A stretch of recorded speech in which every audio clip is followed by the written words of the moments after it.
CIA Director Gina Haspel will brief Senate leaders behind closed doors, including the chairman of the Foreign Relations and Armed Services Committees, on what the agency knows about that killing. More on this with our headliner, Senator Rand Paul, will join us in just a moment.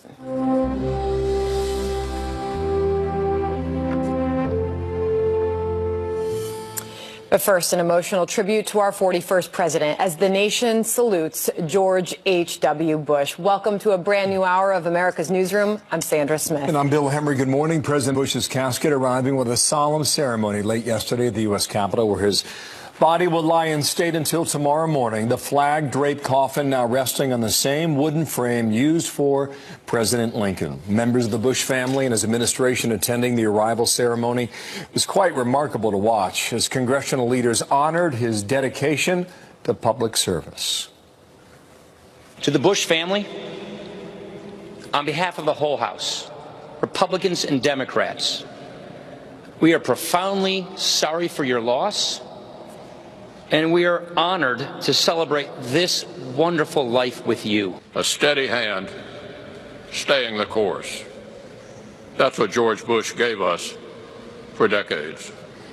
Through the Cold War and the Soviet Union's collapse, he kept us on course. When the rule of law needed defending in the Persian Gulf, he kept us on course. William Lajeunesse leads our coverage this hour, live at the Bush Library in College Station, Texas. And how are preparations for Thursday there? William, good morning. Good morning, Bill. Well, the library is closed for the next 3 days, so we came over here to the train station, and it, as you can see, is restricted as well right now. The president's long and remarkable journey will end here in College Station, Texas, home of Texas A&M, and actually the city owes its existence to the fact that the university was here where the train station is located. Now, the president will fly back from Washington to Houston tomorrow night. The public will be invited to view him there at St. Martin's Episcopal Church in Houston. Thursday morning, there'll be a service, and then at 1 p.m., the funeral train will come here. Preparations are underway. They're building actually a riser right now where the funeral car with the casket will be unloaded. It's kind of an old-fashioned way to say goodbye to the president. Last funeral train was President Eisenhower in 1969. Union Pacific has outfitted and painted a diesel locomotive to resemble Air Force One. It's 90 miles from Houston to here, College Station. Train will go about 40 miles an hour, 2.5 hours. 8 cities, people will line that route to say goodbye and to the president. Also, there's a tradition here at Texas A&M. It was started as a military college. 2,400 cadets are still here. They will line the driveway leading to the burial site. We spoke to one yesterday who said he is honored to be part of the ceremony. We really appreciate that he took a liking to our university and this city, and there's something really special about that, and that we want to, carry that on and never forget him for everything he did. It definitely means a lot, to be able to be part of something that, so big, so much bigger than me, on top of Texas A&M, being, within that band that gets to play, him out one last time with all his family there. It's going to be really special. Texas, of course, Bill, is the president's adopted state. There was a music festival last night, a tribute to the president. The ceremony, rather, will be private on Thursday. Back to you. Yeah, William Lajeunesse there live in Texas. Thanks. Another top story today, CIA Director Gina Haspel set to brief Senate committee leaders on the murder of Washington Post columnist Jamal Khashoggi. Lawmakers on both sides of the aisle were angry she was not there last week when Secretary of State Mike Pompeo and Defense Secretary Mattis briefed them on Saudi Arabia. Our next guest has been demanding to hear from Haspel. He is our headliner today. Kentucky Senator Rand Paul of the Foreign Relations Committee joins us now. Thank you, Senator, for being here this morning. Why do you want to hear from Gina Haspel? What do you want to know? Well, to my mind, this is the very definition of the deep state. The deep state is that the intelligence agencies do things, conclude things, make conclusions, but then the elected officials are prevented from knowing about this. So this if we aren't told about this, if I'm not allowed to know about these conclusions, then I can't have oversight. And so then the state grows, the intelligence, the deep state grows and has more and more power. So I've read in the media that the CIA has said with high confidence that the Crown Prince was involved with killing Khashoggi. I have not seen that intelligence, nor have I even seen the conclusions. And today there's yet another briefing, and I'm being excluded from that. So really, this is the deep state at work, that your representatives don't know what is going on in the intelligence agencies. Senator, do you trust James Mattis? Senator, can you hear us? Well, that's unfortunate. Let's hang with us for a moment here and see if we can get the audio back to Senator Rand Paul's ear there on Capitol Hill. And Senator Paul has been very disturbed by the briefing or lack thereof. James Mattis said over the weekend at the Reagan Defense Forum in California when Brett was interviewing that there is no smoking gun, which was the same thing Mike Pompeo said last week as well on the... So this highly anticipated briefing is expected to take place at the top of the 11 a.m. hour, again, on the murder of the Washington Post columnist Khashoggi. So as you just heard from Rand Paul there, frustration with the transfer of information. Unfortunately, we lost his shot. We'll try to get him back, but that doesn't always happen. He was mentioning the deep state there, and right before he came on the air with us, he sent a tweet out, and here's what the tweet said from Senator Rand Paul. It says, "You want to know what the deep state is? The CIA director is coming to the U.S. Senate, only briefing a select few members of the Senate. Why should not every senator know what's going on? The deep state wants to keep everyone in the dark. This is just ridiculous." So Gina Haspel will be there. I believe 8 senators will be there, present there for that briefing today. Just some of the things that we could eventually talk to Rand Paul. We're going to try to get him back here. But Lindsey Graham talking very tough on the Saudis. And here's the latest words from him. Oh, I'm sorry. It is a quote. "Left unchecked, Saudi Arabia's recent behavior will help Iran by driving a wedge between the U.S. and our other Middle East allies. Lebanon, Jordan, and others need assurance that America won't bend to the whims of the Crown Prince. He is a wrecking ball to U.S.-Saudi relations." And I do believe that we have Senator Paul back. All right. Are you with us, Senator Paul? I am. I think that was the deep state getting involved in our audio. It could very well have been. The question was that went unanswered. Do you trust James Mattis? Well, I think that there are good instincts, and I think he has a world of experience that he brings to the table. But when he says that there's no direct evidence, I don't think he's answering the appropriate question. The question is there enough evidence, direct or indirect, to conclude that the Crown Prince was involved? And apparently the media is reporting that the CIA did conclude with high confidence that that the Crown Prince was involved and directed this. And so I guess my biggest complaint is that Congress is supposed to have oversight. The people elect representatives to have oversight over the intelligence agencies. And when some of us complain about the deep state, what we're complaining about is that we're being prevented from oversight. So the CIA director's coming to Capitol Hill today, and I'm still being excluded from hearing or seeing the evidence of the Crown Prince's involvement. But you know that James Mattis and Mike Pompeo both said there was no smoking gun. To that you say what? Well, I think they're answering the wrong question. Ask them whether or not they agree or disagree with the CIA's conclusion that all of the evidence that we've seen adds up to make us really think strongly with high confidence that did it. See, I don't think they're disagreeing with the CIA. They're just saying they're answering a different question. They're saying no direct evidence, no smoking gun, but ask them a more specific question. Do you absolutely disagree with the CIA's conclusion? All the text messages between the Crown Prince and the thugs that did the killing. The Crown Prince's brother apparently talked to Khashoggi to try to convince him that he would be safe. So there's all of this evidence pointing towards the Crown Prince. The CIA concludes with high confidence. Of course, they're not letting us see that. And then I don't know how we can say that Mattis, I mean, they really need to be asked that question. So, do they disagree with the CIA's conclusions? So before we move on, Senator, what do you expect to happen here at the top of the next hour when this briefing takes place? I suspect they're trying to trade this briefing with a few people to try to get them to vote against the resolution next week. We have a privilege motion that will be on the floor. 63 of us voted to get onto this privilege motion, which is a motion that says the president has to discontinue his support for Saudi Arabia's war in Yemen. And so this is a big deal, but I think they're giving the briefing in hopes of trying to get some people to change their vote. I think they may suspect I won't change my vote, which is true, but that doesn't mean that I, as an elected official representing an entire state should not be granted the same privilege as every other senator to see this information. Let's see how far you get. In the meantime, we've got some other matters to talk about. Trade truce with China. I'm not quite sure how you feel about this just yet. Here's what the president said about how things are going thus far. Watch. The relationship is very special, the relationship that I have with President Xi. And I think that is going to be a very primary reason why we'll probably ending up getting something that will be good for China and good for the United States. So the talks continue. The truce has been declared. How are we doing?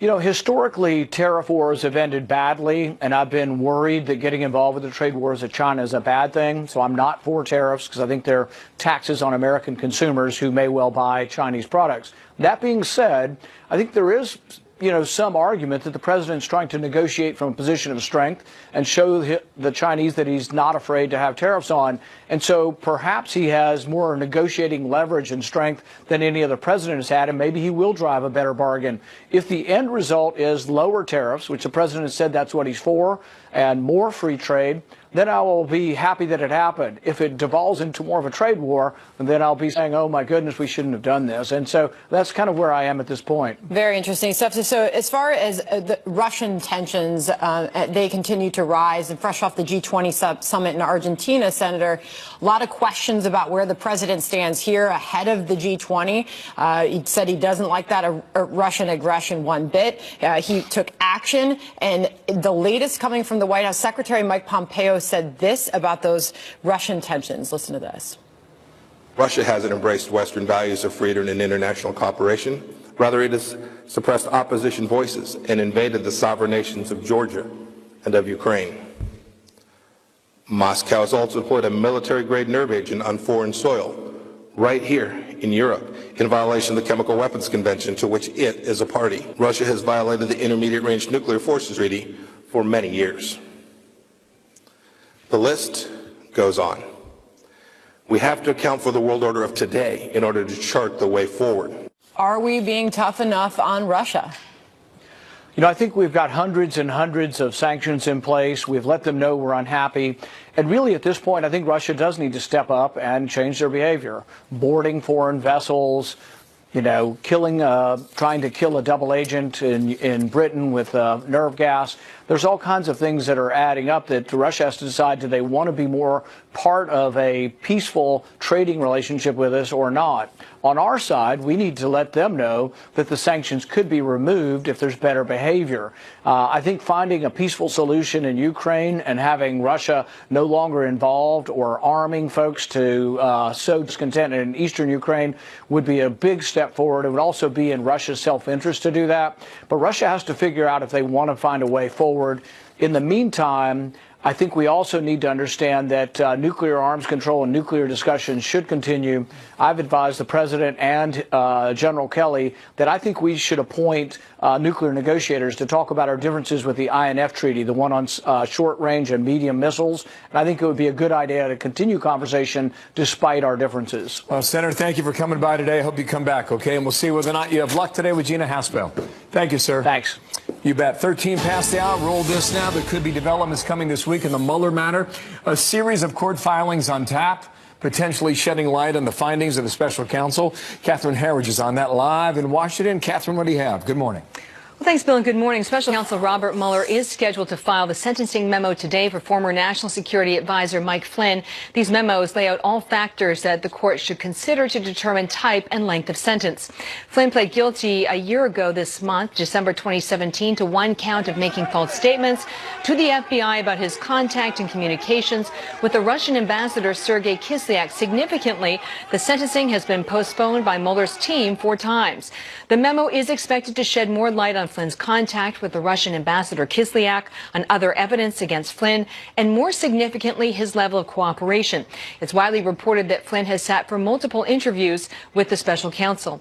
But there are complicating factors. This House Republican-led Russia investigation that was published in March found a potential conflict, that while Flynn pled guilty to lying to the FBI about his contact with the Russian ambassador, there was evidence that agents found no signs of deception. This is called finding 12 22 in the Republican report. It reads in part, General Flynn pleaded guilty to making a false statement to the Federal Bureau of Investigation regarding his December 2016 conversations with Ambassador Kislyak, even though the Federal Bureau of Investigation agents did not detect any deception during Flynn's interview. That's important because it was based on testimony from former FBI Deputy Director Andrew McCabe and former FBI Director James Comey, who, as you know, is now scheduled to give a transcribed interview under oath to Republicans on Friday, and that interview will be behind closed doors, Bill. So there's conventional wisdom out of Washington suggesting that he'll wrap things up before Christmas. What do you have on that, Kathy? Well, that's right. As a matter of practice, sentencing memos and recommendations come towards the end of the legal process, and later this week, we're also expecting Mueller's team to submit a brief about its allegations that former campaign chairman Paul Manafort violated his plea agreement, and on what basis. Manafort's legal team accuses the special counsel of strong-arm tactics, wanting information that their client cannot provide, does not have, or may not exist. While the memo is a public document, some parts will likely be redacted or under seal to protect ongoing elements of the investigation. And on top of that, we're expecting more court filings in the Michael Cohen case. And as you know, last week, the president's former personal attorney cut a deal for lying to Congress about this Moscow real estate project in 2016. 21 days before Christmas. Thank you, Catherine Herridge, on that live in D.C. Thanks. You're welcome. Well, a short delay in the battle over the border wall, the new deadline to prevent a government shutdown, now just days before Christmas. Louisiana Senator John Kennedy will join us for a look at the latest efforts to come to an agreement. Plus, there's this. I think President Trump's strategy on tariffs were very effective. I think it created first time a real change in the willingness to address certain issues. So the Trump team says if anyone can get a deal with China, it is this president. Charles Payne has an answer on that. Here he comes. His take. I see it, Charles. Loaded with cold medicine, I do believe. Let's just get right to it. Charles Payne is here, the host of Making Money on the Fox Business Network. A rally yesterday, Charles, not so much today. Hopes of a truce and a trade deal actually getting done with China. What's happening now? I actually think the meeting over the weekend was better than anticipated and certainly achieved more than a whole lot of Wall Street experts. I mean, listen, we were up last week 500 points, 100 points, 600 points, 200 points, almost 300 points yesterday. We're giving some of it back today. That's normal trading. We're looking forward to Friday with the big jobs report. So this is sort of normal stuff. We actually have made a huge rebound in the last 6 trading days. Saw Steve Mnuchin on with Maria a bit earlier today. He was talking about it yesterday as well. Here's his comment from yesterday first. Watch. I think there's a specific understanding that we're going to now turn the agreement that the two presidents have into a real agreement over the 90 days.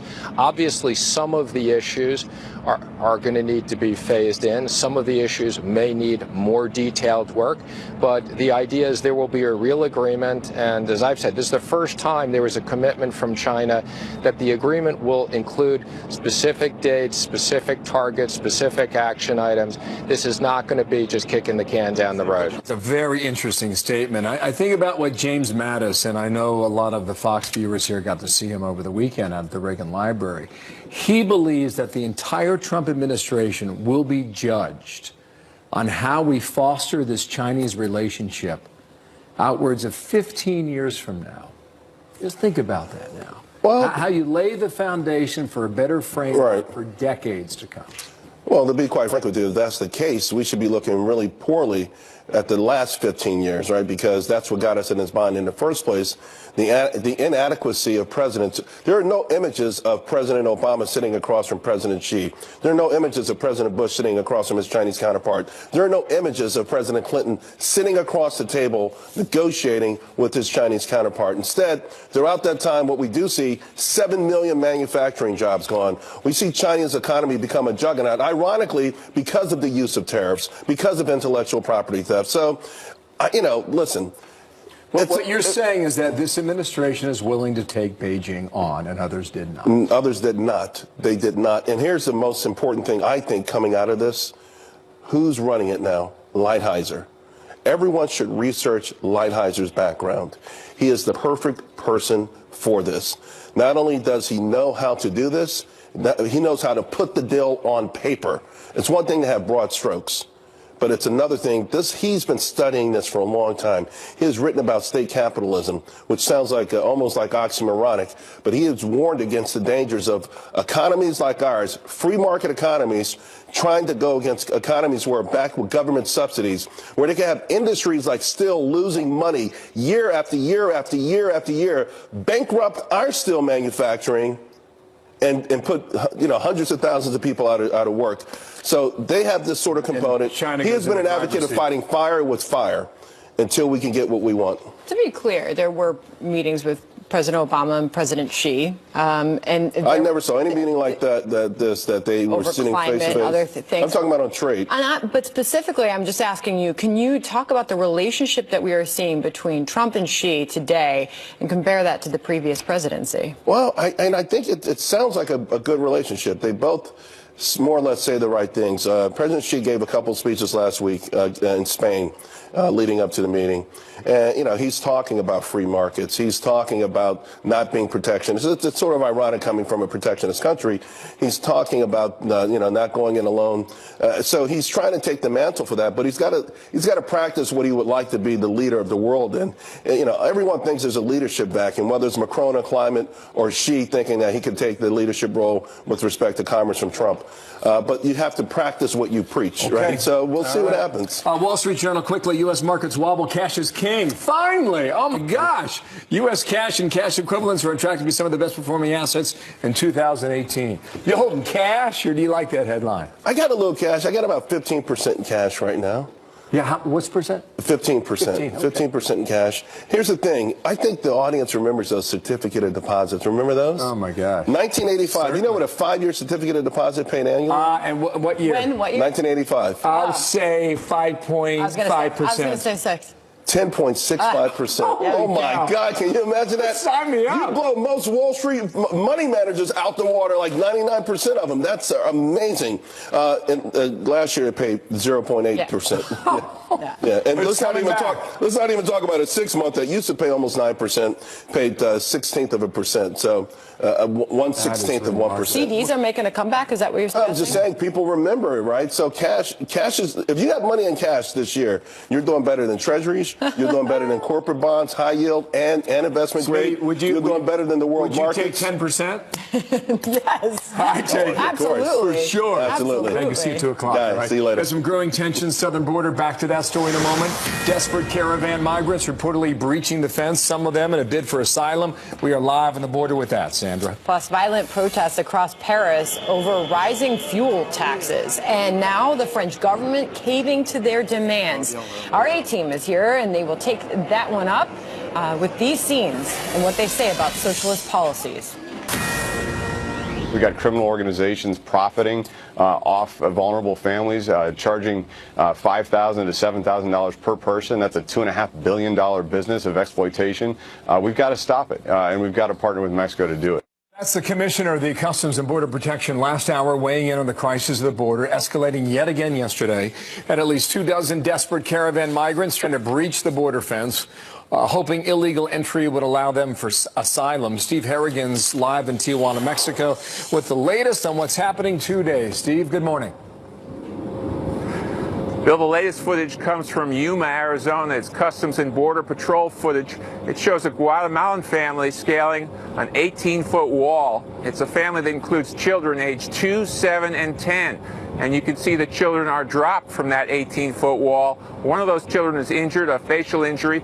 Eventually, they surrender to customs agents and receive treatment. The dropper returns to Mexico. Here in Tijuana, there's a real sense among local officials that this migrant caravan is putting a strain on local resources. It's illegal to sleep on the streets. We've been letting them and trying to court them or gently remind them that this is not a shelter anymore. They're on the street. The shelter is closed. It's a big health problem for us, what's happening there. The Mexican government has cut off food and water to the sports complex that used to house 6,000 migrants. They've opened up a new shelter 11 miles further away from the U.S. border. The hope is that there won't be any sparks of outrage like there was a week ago when some of the migrants tried to storm the border here. That cost the people and the business owners in Tijuana a lot of money, something Mexican officials do not want to repeat. Bill, back to you. Thank you, Steve. Steve Harrigan live at the border there in Tijuana, Mexico. All right, we were expecting Colin Powell in the Rotunda visiting there to pay his respects to the former president, George H.W. Bush. This is a live look at Capitol Hill right now, where President Bush's former Joint Chiefs, some of the commanders from Desert Storm, are there saying their goodbyes and official salutes.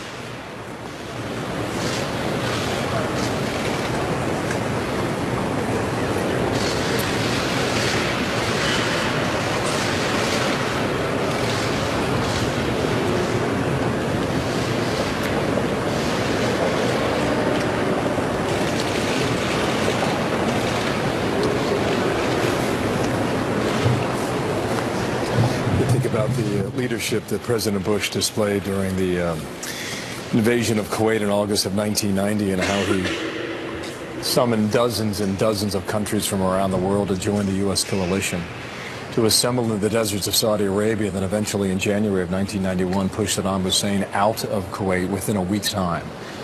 It was a remarkable display of American diplomacy and military action. Some have debated as to whether or not you go further into Iraq, but President Bush at the time said this is the mandate and this is where we will stop. Beautiful ceremony last night. Paul Ryan brought everybody together, spoke to those that gathered in the Capitol Rotunda to pay their respects and say their goodbyes. Let's bring in America's A-Team now. Steve Hilton is here, host of The Next Revolution. And there he is, Tom Bevan, co-founder and publisher of Real Clear Politics, and Fox News political analyst Juan Williams, co-host of The Five. It continues to be a very beautiful scene there in the Capitol Rotunda, and we're reminded of this moment when we all can come together. In prayer last night, it was a beautiful moment, and we enjoy that now, but we wonder, Steve, what happens next week after this period of mourning concludes, and we all do say our goodbyes and honor the former president. Yeah, it's a beautiful week, and just as a Brit observing this, it's a really wonderful reminder of everything that's great about America. I've been very moved by watching the ceremonies, the arrival yesterday at Andrews Air Force Base. I was particularly emotional, actually. I found it really emotional, but I think sadly, although everyone's saying, is this a moment that we can sort of move to a more bipartisan approach, I just don't think that's going to happen. Same sort of things were said after John McCain's death and the ceremonies around that, and I think the truth is that it's not about people wishing for more bipartisanship or saying it. In the end, I think it actually comes down to really practical things, often quite nerdy things to do with the process and the structure in Congress. And I think the one thing we can be positive about is there are people now trying to reform the way Congress works. I had a couple on my show this weekend from the Problem Solvers Caucus trying to reform the rules of Congress. Mike Gallagher, actually, a Republican congressman from Wisconsin, got some really interesting ideas about changing the way members work in order to try and alter this kind of blockage that seems to be there. But I don't know. I don't think you guys were the problem solvers each time out here. Tom, what do you think of this? Yeah, look, I agree with Steve. I mean, the idea that this is going to suddenly transform the dysfunction of the Capitol into some, bipartisan factory is just not going to happen. I mean, the issues are too great. The divisions between the two parties are too wide, and there's no indication that with the Democrats taking control of Congress, where they can find, there may be a couple of issues where there's some area, but again, there are enough sticking. January is going to be a hardball. Absolutely. We can expect that. When you reflect on the life of President Bush, I mean, you were at the Reagan White House covering for the Washington Post. Right. What do you think about their relationship, or what do you recall? Is there a vivid moment or an image that you remember from that? Well, I mean, there's even before President Reagan came in, obviously George H.W. Bush was famously said, I think your supply side economics are voodoo economics, and it alienated the whole Reagan team. They didn't like it. It was an effective political retort at the time. And then, as you recall, he was not President Reagan's first choice as vice president. President then nominee, Republican nominee Reagan, was looking back to Gerald Ford. And it was only that, oh yeah, well, he's a moderate, he will help with the idea that Reagan is portrayed in the media as too radically right, to bring George Bush on. And it proved obviously an effective political strategy, because Bush won handily in 80 and then overwhelmingly in 84 versus Mondale. But I think they were very different people, if that's your point, Bill. I mean, one is the GE spokesman, the actor, larger than life. If he walked into the studio right now, we'd all be like, there he is, you know. But when George H.W. Bush walks in the room, it's more like, there's my pal, there's a very smart policy wonk, but an experienced energetic man. Well, energetic on some level, but thoughtful. It was like he was the compassionate, thoughtful friend. It makes you wonder, though, what was different about that time than where we are today, and why different things were possible then. Yeah, I mean, there are a lot of factors that have driven us to where we are. Cable news, social media, the sort of great sorting that's taking place in this country, where the sort of blue areas are getting bluer, red areas are getting redder. But one of the things that comes through in all of these tributes, and everyone who came across George H.W. Bush remarked about the fact that he was just such a nice, respectful, sensitive man, didn't swear, was always very courteous to everyone involved, staff, members of the opposite political party. It didn't matter, and that's something that we don't see very often these days. Because we have spoken with so many of his former staff members, both yesterday as well today, talked to another one of his speechwriters, and they all say while he was this gracious man, a loving family man, and so pleasant to work with, he was tough, Steve.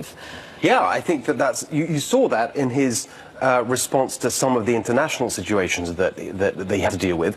But honestly, I think it's important also to make the point that sometimes the kind of going along consensus-driven approach isn't actually the right way to get the right outcomes. And I think there are people who think, you know what, we needed a change from those days when everyone just got together and did things that may have benefited a certain group of society, but not necessarily working people, I'm thinking of particularly. And so sometimes disruption is necessary in order to make progress. So I think that's the point here, is when we talk about today versus yesterday, we don't talk about Donald Trump. But Donald Trump is the disruptor that Steve was talking about. And I think, Steve, when you say working people, you're talking about what Trump calls the forgotten man. In terms of the American base. Well, I'm talking about the people who've lost out from the kind of elitist policy consensus. For example, Bush did NAFTA. Bush is NAFTA. Right, and so a lot of people are angry at NAFTA today. We just saw President Trump, for example, try to renegotiate NAFTA. And go back to the days before NAFTA was agreed to. Right. And also, if you think about one of Bush's political liabilities, it was read my lips, no new taxes, and then making a deal, what Steve's talking about, compromise for the good of the country. The economy took off. The economy of the 90s benefited greatly from the deficit reduction in that tax plan. To be continued. Fair enough. I really think the shot of the week is the camera on top of the rotunda. It's beautiful. It's really a remarkable American moment. Thank you, Steve. Welcome to the USA yet again. Juan, we're going to keep you despite what Tom says. Thanks for coming back. Okay, nice to see you again. Thanks to all three of you. 20 minutes before the hour now. Got a reprieve in the battle over the border wall out of respect for the death of President Bush. The deadline for a government shutdown, though, is still looming large, so we're going to have to deal with this in the next 2 weeks. Senator John Kennedy joins us in a moment. Whether or not Congress can deliver. He's coming up next, live. We are less than 30 minutes away from the CIA director briefing a handful of senators on the Hill about the Khashoggi matter out of Saudi Arabia. Louisiana Senator John Kennedy is with us now. He's on the Senate Judiciary and Budget Committee. Senator, thank you for coming back. It's always to have you here. I don't believe you're going to be in that room. Last hour, Rand Paul said this is the deep state in action. He's none too happy either. What is your feeling? Well, first, Merry Christmas and Happy Hanukkah to both of you. Rand's right. With the exception of Israel, all the leaders in the Middle East are pirates. We settle disputes with elections. They settle them with executions. I think Prince Mohammed gave the order, or at least he knew about it, to butcher Khashoggi. Prince Mohammed, he really was the original El Chapo, literally. Number two, I know the CIA director's meeting with some senators today. She must be getting political advice from Chuck Schumer. It's just going to, I'm glad she's meeting with some, but it's going to piss off the ones who aren't in the meeting, who would like to know what the facts are too. Number three, Lindsey Graham is right. We don't have to choose between power and principle. What we got to do is figure out a way to punish the hell out of Saudi Arabia without blowing up the Middle East. And number four, you know, the best answer for America, the best revenge, if you will, let's become energy independent. Let's just let American free enterprise loose. Then we won't have to depend on any of the countries in the Middle East for oil. And so long as they leave Israel alone and don't get nuclear weapons, they can do what they want to for each other. And I think that's the way most Americans feel. Got to move on to the topic of a possible government shutdown over the president's border wall.